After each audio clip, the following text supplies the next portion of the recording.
This is Dr. Arunesh Gupta here. I'm a consultant plastic and cosmetic surgeon at Hinduja Hospital.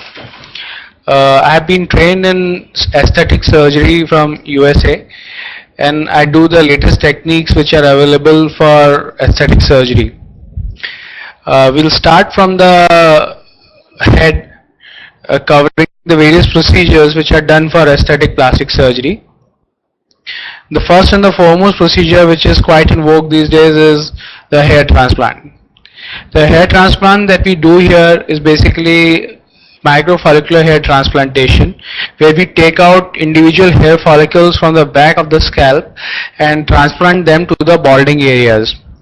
There are various ways of calculating the amount of hair to be grafted, which are shown in the slide.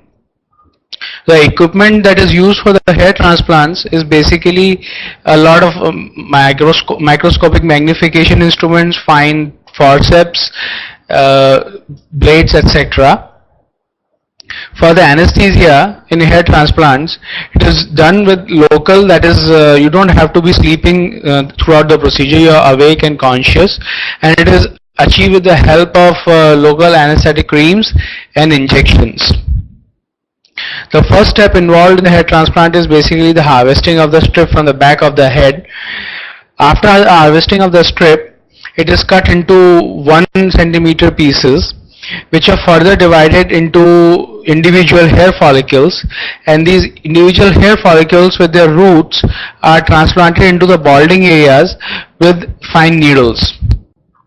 The whole procedure is completely painless because under local anesthesia, and is done in around 5 to 6 hours depending on the amount of hair to be transplanted. So this is what a patient looks like at the end of the hair transplant. These transplanted hair start growing at the end of 3 months to 4 months. So the medications to be taken after the hair transplants are for a duration of 4 months, and this is in the form of hair lotion and a foam, a shampoo to be applied, and some oral medications which are multivitamins, etc. This is the result of a hair transplant which is done after 1 session. This is another result of a hair transplant. Here the patient has undergone 3 sessions spaced 9 months apart.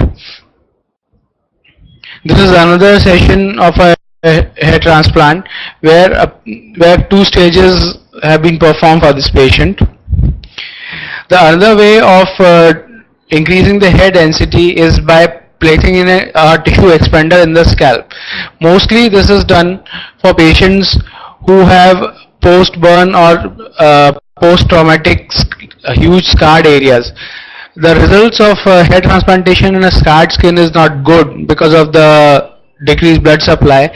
So the tissue expander comes in very healthy, very helpful. So as you can see, we have achieved quite a good result with the tissue expander being placed in the scalp. The next area that I am going to cover is basically gynecomastia, also known as male breasts. This is an enlargement of the male breast. It can be on one side or it can be on both sides. This is encountered mostly in males who are reaching teenage and can be classified into glandular or a fatty gynecomastia. Glandular means where the gland or the male breast actually increases in size because of the gland, and fatty is where there is a lot of fat involved. The procedure that we do for gynecomastia is completely scarless, and quite a good symmetry is achieved. This is again a OPD procedure where a patient comes in the morning, goes home in the evening. This is another patient of gynecomastia showing the same results. This patient has again bilateral enlargement of both sides of the male breasts are enlarged and shows a flattened view of the chest. Breast augmentation is again a very commonly asked procedure. This is mostly done in females who have underdeveloped breasts, or it can be combined with ptosis of the breast, that is falling down of the deflated breast after pregnancy or after weight loss. Breast augmentation is also a daycare procedure, and has very good results. This is again done by methods which involve almost a hidden scar under the breast, and we use the best implants which are available. This is a deviated chin which has been corrected with implants and with moving the chin to the midline. Another procedure which is very commonly asked for is liposuction. Liposuction basically means sucking out the fat through the small holes which are created in the abdomen or the involved areas. This is basically a scarless procedure where minimal scars around 0.5 millimeter in size are there which disappear with time. Again, this is a day care procedure.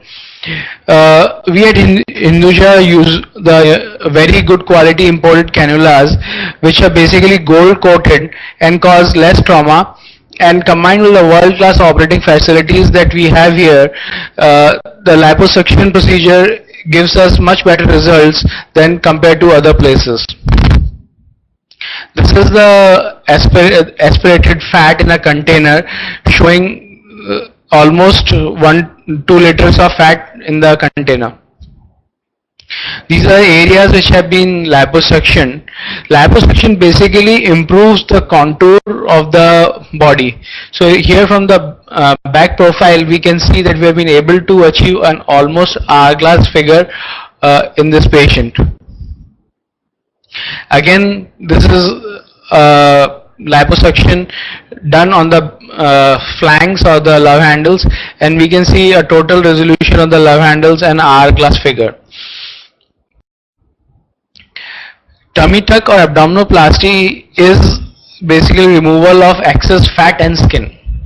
In liposuction we just remove the fat, but when there is also a increased pannus of skin, then we do a procedure which is called abdominoplasty.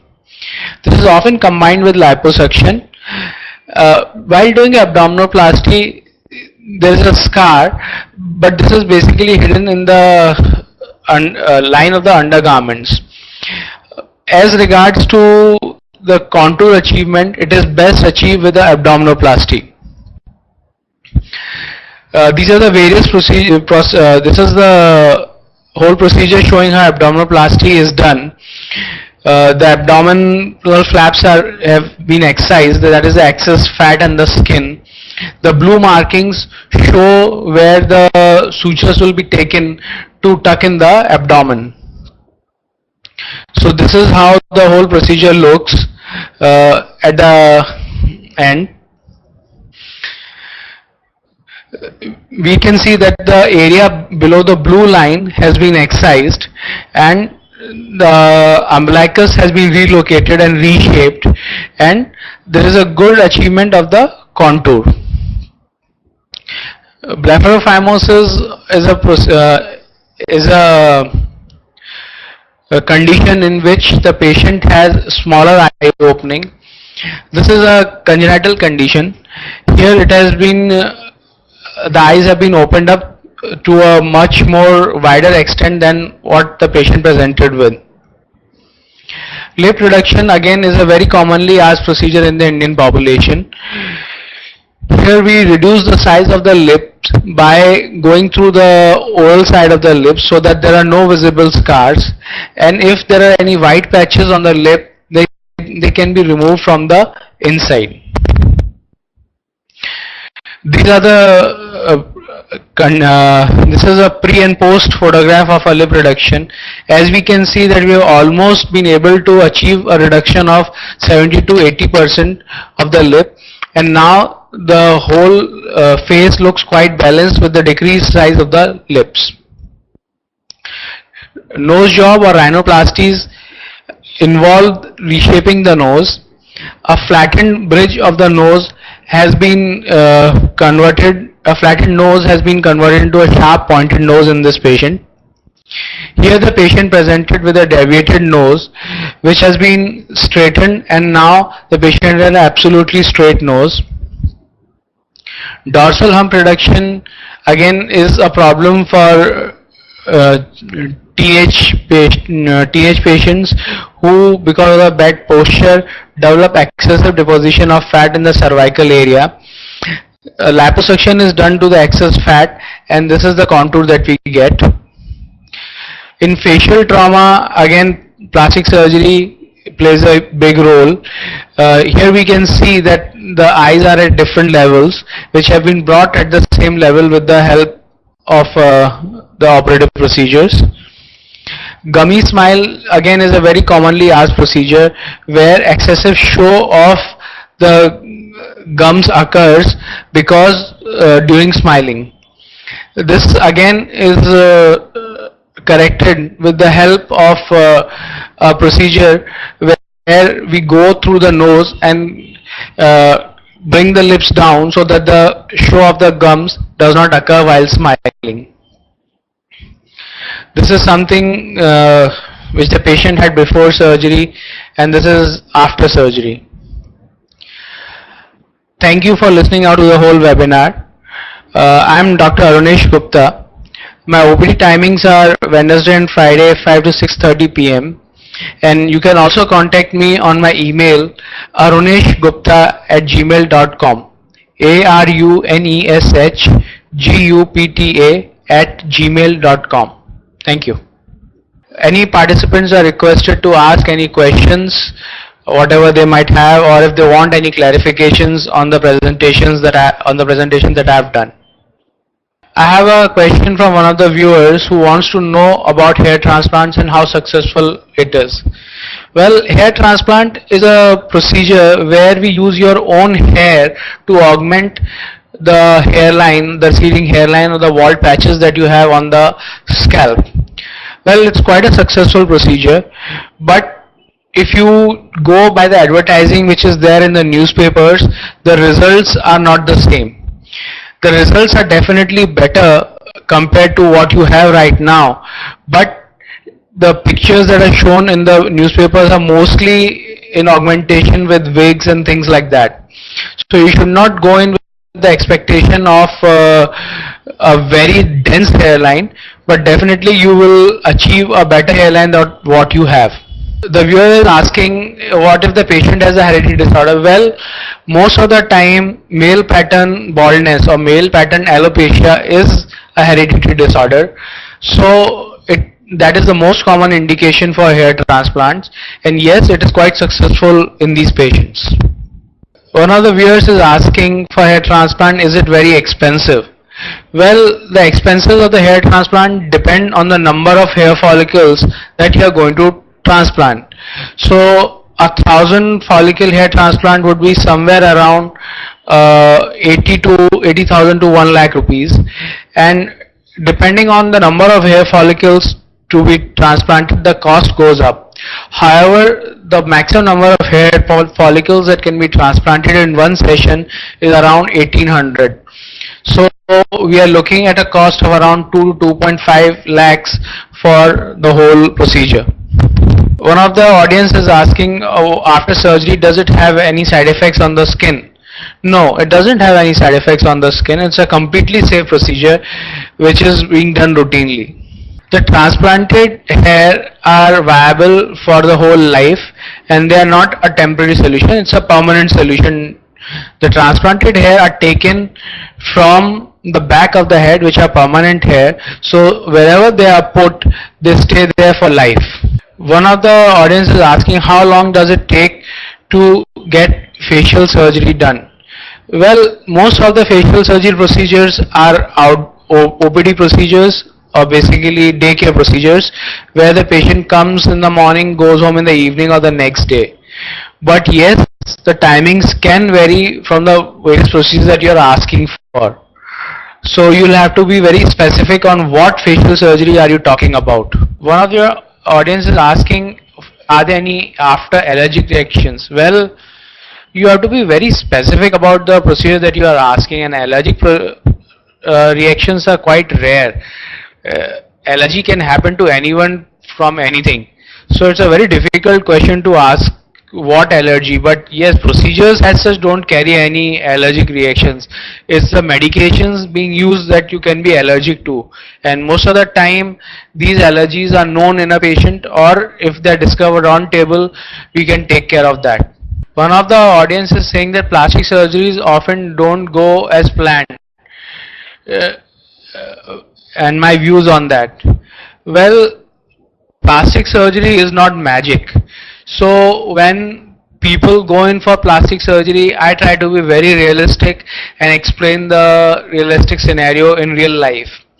Most of the time people see movies, see advertorials in the newspapers, see all this media hype about plastic surgery, and they think that anything is possible. You can change a face from a completely to a completely different person. Well, plastic surgery is about refining the face. It is not about changing the face. So a person has to be very clear on what he's going to get after plastic surgery and quite realistic about it. It's not that that your face is going to totally change. Yes, we can modify your face, make you better looking, but definitely we cannot change the whole face.